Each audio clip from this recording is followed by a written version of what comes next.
chaque crise est beaucoup plus dangereuse que la précédente.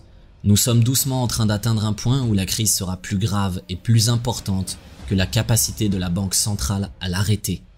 Il est juste très difficile de connaître le moment exact où tout va exploser. Mais avec un système dynamique, vous pouvez faire de très bonnes prédictions quant à l'ampleur de la crise. Et aujourd'hui, plus que jamais, nous sommes dans une situation inconfortable parce que nous avons flirté 2 fois avec ce danger ces dernières années. D'abord en 1998, on a connu une très grande crise de liquidité qui était visible partout dans le monde. Cette crise a commencé par un défaut de paiement de la part de la Russie qui, le 17 août 1998, a fait défaut sur sa dette extérieure et la monnaie nationale russe a été fortement dévaluée. Puis, la crise s'est répandue partout dans le monde et a mis à genoux des entreprises comme Long Term Capital, où il y avait à peu près 1400 milliards de dollars de produits dérivés. Et le pire dans une crise de liquidité, c'est quand les gens paniquent et se mettent à tout vendre. Il n'y a plus de garantie et la panique se répand aussi vite. C'est à ça que ressemble une crise financière mondiale. Et qu'est-ce que nous avons fait? Nous l'avons guéri avec une grande injection de liquidité. Des milliards de dollars ont été injectés dans l'économie. Et ces milliards sont injectés par qui? Les banques centrales. Puis, en 2008, nous avons connu une autre grande crise d'ampleur mondiale. Et qu'avons-nous fait? Nous avons continué d'injecter dans l'économie de l'argent créé à partir de rien. Si vous connaissez un peu l'histoire, il y avait la faillite de l'une des plus grandes banques au monde, qui était Lehman Brothers. Et les gens qui ne savent pas qu'il y avait également d'autres grosses banques comme Goldman Sachs ou Morgan Stanley, qui étaient elles aussi à 2 doigts de faire faillite. L'ancien PDG et président du conseil d'administration de Morgan Stanley, John Mack, criait à l'aide de partout, jusqu'à ce que la banque fédérale intervienne. Vous voyez ces dominos tomber? Eh bien c'est à ça que ressemble une crise. Et dans nos sociétés modernes, chaque plan de sauvetage d'une crise par les banques centrales est toujours plus gros et de fait plus risqué que le précédent. Ce qui fait que chaque crise est plus dangereuse que la précédente. Et en conséquence, vous voulez posséder des actifs qui seront à l'abri d'une crise de liquidité mondiale. Quels sont ces actifs? La terre, l'immobilier, l'or, l'argent, l'énergie, le pétrole, les œuvres d'art. Le tableau d'Andy Warhol, Marilyn Monroe, est vendu pour 200 millions. Vous auriez pu l'acheter dans les années 70 pour 50 000 $. Si vous voulez investir dans des actions, achetez des actions des sociétés basées sur les ressources naturelles, comme ExxonMobil, Chevron, Total.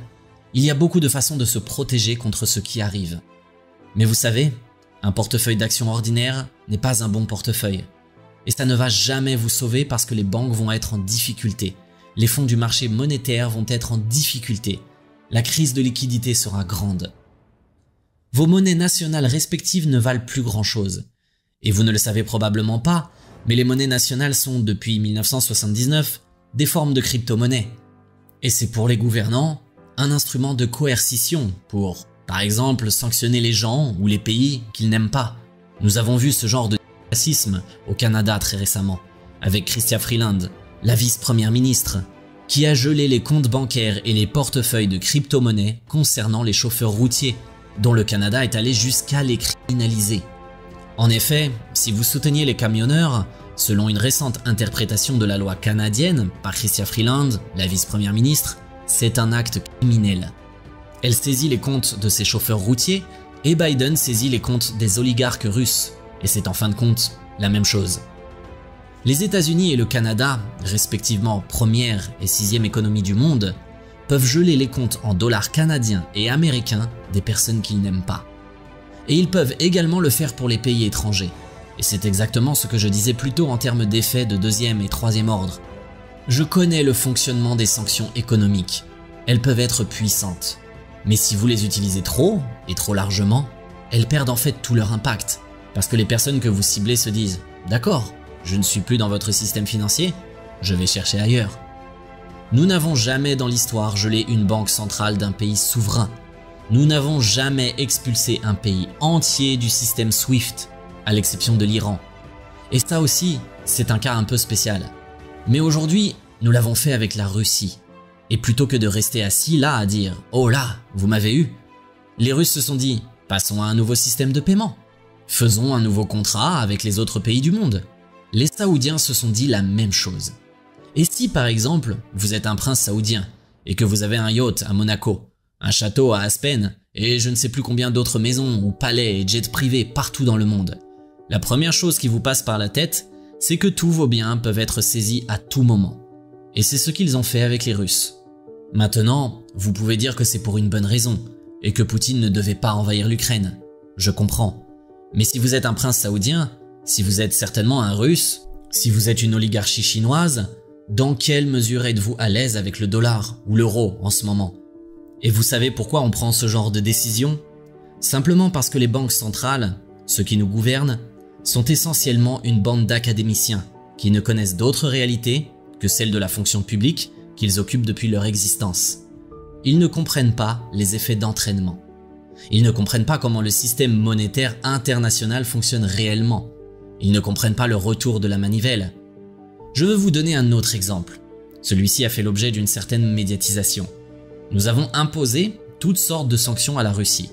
La Russie a dit « Ok, nous allons arrêter nos exportations », notamment les exportations russes de métaux stratégiques et de produits chimiques et d'autres éléments dont tout le monde a besoin pour ses intrants et ses processus de fabrication. Et ils ont mis une interdiction sur les exportations de nickel. Bon, vous avez besoin de nickel pour fabriquer des batteries. Alors, bonne chance avec vos véhicules électriques. En interdisant les exportations de nickel, le prix du nickel est monté en flèche. Il a été multiplié par 4 ou 5. Ce n'est vraiment pas surprenant. Les échanges fondamentaux ont chuté partout dans le monde et les entreprises de ce secteur ont dû fermer leurs portes. Et qui est le perdant ici? Il y avait un milliardaire chinois qui possédait l'une des plus grandes exploitations minières de nickel au monde, qui a perdu à peu près 5 ou 6 milliards de dollars. Donc, voici la Russie et les États-Unis qui se livrent une guerre économique et le perdant apparaît en Chine, ce qui n'était pas sur son écran radar et ce qui n'était sur l'écran radar de personne d'autre. Mais c'est un bon exemple pour illustrer le fait que les dommages apparaissent là où on ne les attend pas. La Russie avait environ 600 tonnes d'or. Aujourd'hui, elle en a 2300 tonnes. La Chine avait environ 600 tonnes d'or et aujourd'hui, elle en a environ 2000 tonnes. Un peu moins que ce que nous savons. Il est fort possible qu'elle en ait plusieurs milliers de tonnes non comptabilisées dans l'administration nationale d'échange, que nous ne connaissons pas parce que c'est un système complètement opaque. La Russie et la Chine ont donc fait exactement ce que le Pentagone souhaitait faire en 2009, à savoir augmenter les réserves mondiales par un facteur de 4 ou plus. Le dollar américain est actuellement la monnaie de réserve dominante, avec plus de 60% des réserves de change mondiales détenues en dollars américains. Cela est dû en partie à la taille et à la stabilité de l'économie américaine, ainsi qu'au fait que le dollar américain est largement accepté comme moyen de paiement dans les transactions internationales. Et quand la Chine, avec son poids économique, continue d'augmenter sa réserve d'or, tout le monde se met à dire que sa monnaie nationale, en l'occurrence le yuan, va devenir la monnaie de réserve mondiale. La probabilité que cela devienne une réalité est infime. Et voici pourquoi. Il y a tout un tas de motifs. La raison principale est que lorsque vous parlez de monnaie de réserve, vous devez comprendre ce que cela signifie. Ce n'est pas comme si le gouvernement chinois avait un tas de billets de 100 $ sur des palettes empilées dans son sous-sol. Quand les gens disent « monnaie de réserve », ce qu'ils veulent vraiment dire, c'est la monnaie des obligations dans lesquelles ils investissent. En d'autres termes, leurs actifs libellés en dollars sous la forme de bons du trésor ou de notes. C'est cela que la Chine a réellement dans ses comptes, pas des dollars en tant que tels. Donc si vous voulez suggérer ou émettre l'hypothèse que le yuan chinois va remplacer le dollar américain comme monnaie de réserve mondiale, alors là, la question que vous devez vous poser est celle-ci. Où est le marché des obligations en yuan? Il n'existe pas. Ou peut-être il existe, mais à très petite échelle, et il est très illiquide. Il n'y a pas de négociation primaire, pas de transaction à l'émission, pas d'enchères, pas de système d'échange de titres, pas de compensation, de règlement. Rien de la réglementation et des mécanismes d'un marché obligataire mature comme celui des États-Unis. Et surtout, ils n'ont pas d'état de droit. Au moins, aux États-Unis, vous avez d'excellents bons du trésor. Vous pouvez poursuivre quelqu'un en justice, ce qui est impossible en Chine. Ainsi, l'absence d'état de droit, l'absence d'infrastructure ou de système de distribution sont deux raisons pour lesquelles le yuan, et certainement le rouble, ne remplaceront pas le dollar comme monnaie de réserve de sitôt. Cependant, ce projet, sur lequel j'ai émis une hypothèse et sur lequel il convient de revenir, c'est qu'il est possible de créer une toute nouvelle monnaie qui dispose de tous ces éléments.